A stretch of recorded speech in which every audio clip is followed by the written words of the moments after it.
Hello bachon, let's read the question. The change in internal energy U can be brought about in two ways, either by allowing the heat to flow into the system or out of the system, by doing work on the system or the work done by the system. Using the symbol Q to represent heat transfer to system and using work done by the system minus W, we can represent the internal energy change of a system delta U. Q is equals to delta U plus minus W. First law of thermodynamics. If the reaction is carried out in a closed container with constant volume so that delta V is equals to 0, Q is equals to delta U. On the other hand, if reaction is carried out in an open vessel that keeps in the pressure constant and allows the volume of the system to change freely, in such cases delta V is not equals to 0, minus W is equals to P dot delta V. Q is equals to delta U plus P delta V. Q is equals to QV plus dot delta Ng RT. Also, QP is equals to QV plus delta Ng RT. As a reactions carried out at constant pressure are so common, the heat change for such processes given a special symbol delta H called the enthalpy of change of the reaction. The enthalpy H of the system is the name given to the quantity U plus PV. In which of the following cases delta H and delta U are not equal to each other? So first of all इस question में जो भी हमारा की concept रहेगा उसे हम यहाँ पर एक बार डिस्कस कर लेते हैं. So here the key concept is all about change in enthalpy and change in internal energy.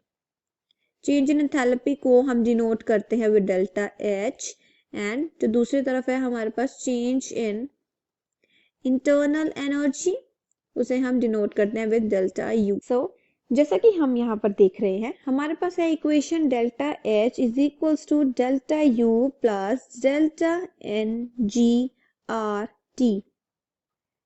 That is यहाँ पर हमारे पास जो है डेल्टा एच जी वो है हमारे पास number of moles of product minus number of moles of reactant in gaseous state.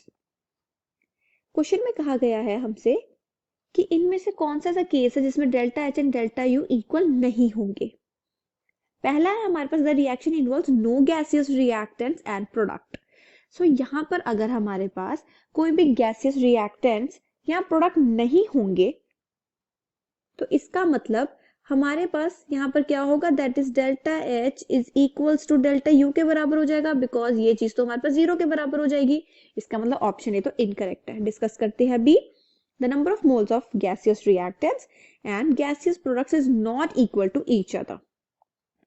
So अगर delta Ng किसके बराबर है that is number of moles of product minus number of moles of reactant in gaseous phase. So यहाँ पर बोल रहे हैं जब यही एक दूसरे के बराबर नहीं होंगे so तब क्या ये एक दूसरे के इक्वल होंगे या नहीं.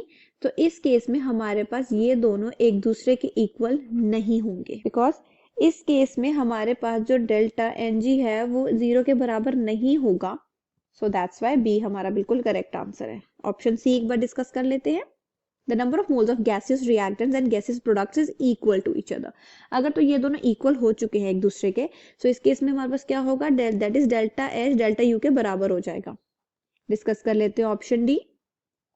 The process is carried out in closed vessel. So यहाँ जैसे कि हमने यहाँ पर पढ़ा था कि अगर किसी भी क्लोज कंटेनर में रिएक्शन होती है तो वहां पर वॉल्यूम हमारी कांस्टेंट हो जाती है मतलब कि डेल्टा वी 0 हो जाता है. सो इस केस में भी हमारा डेल्टा एच डेल्टा यू के बराबर हो जाएगा. सो यहाँ पर हम क्या देख रहे हैं दैट इज हमारा ऑप्शन बी है बिल्कुल सही है. I hope you understood the problem. All the best.